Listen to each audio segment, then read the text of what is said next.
This segment of the news has been brought to you by Sun Oil Limited. Welcome back. Tensions rising in the Constituencies Commission as 4 members are at odds with its chairman. Leah Cooper has more. 4 members of the Constituencies Commission are accusing its chairman, Speaker of the House, Jcn Moultrie, of being in breach of the Constitution by submitting a commission report to Governor General Sir C.A. Smith with only his signature on Friday. In a statement signed by Supreme Court Justice Deborah Fraser, Bamboo Town Member of Parliament Renward Wells, Exuma and Ragged Island MP Chester Cooper, and Marco City MP Michael Pintard, the 4 members label Moultrie's move as a clear and flagrant breach of the Constitution, citing Article 69, subsection 6 of the Constitution, which says that any decision of the Commission shall require the concurrence of no less than 3 members of the Commission. The members say the Speaker is the chairman of the Commission pursuant to the Constitution. However, he is only 1 member, adding that a report signed by 1 member alone is a legal and constitutional nullity, which only serves to bring the high office of the Speaker in disrepute. The members also expressed that this move marks a low point in the history of the country's democracy, and it intends to write a formal communication to the Governor General urging him to reject the report submitted, which does not reflect the views of the majority of the Commission. Now, in response, House Speaker Jcn Moultrie, in a statement released yesterday, says he's deeply concerned and disappointed with the, quote, fatally flawed substance of the document. He says while it may be the custom for such reports to be signed by all members, this report has exceptional mitigating circumstances that make unanimity impossible. Mr. Moultrie says there's no constitutional requirement for the signature of all members of the Commission.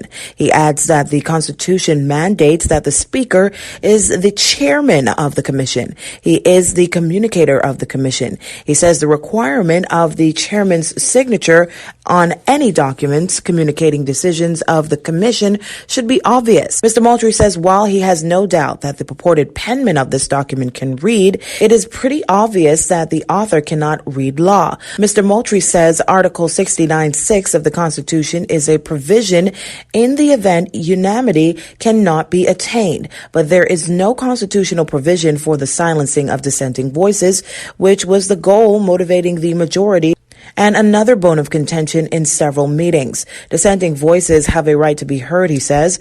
He adds that the stalemate came about because of the efforts of the majority to acquire all 5 signatures in spite of dissenting voices, thereby giving the false impression that the decision of the Commission was unanimous. He says the report makes clear the decision of the majority, and in response to the 4 members' plans to submit a formal letter to the Governor General, Mr. Moultrie says it would be most interesting to see the signatures on that letter. He says the sole purpose of the representative from the judiciary is to give legal and constitutional guidance to the Commission. He adds that this is why that representative is deputy chairman. He says the constitutional grounds submitted for the Governor General's rejection would also be interesting.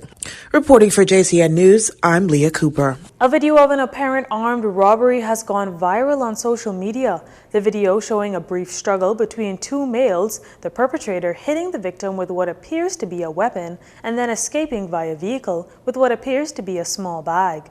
Assistant Superintendent of Police Ollie Peters confirmed with reporters that an incident did take place in the Harbor Bay parking lot just outside the CIBC First Caribbean Bank.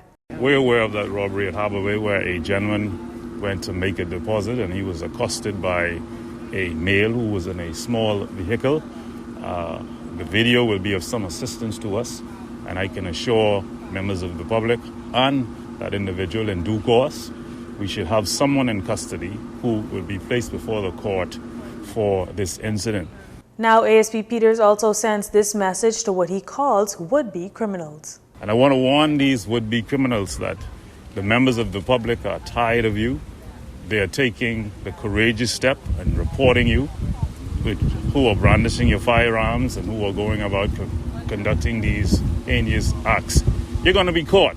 It's simply a matter of time. Our record now speaks for itself.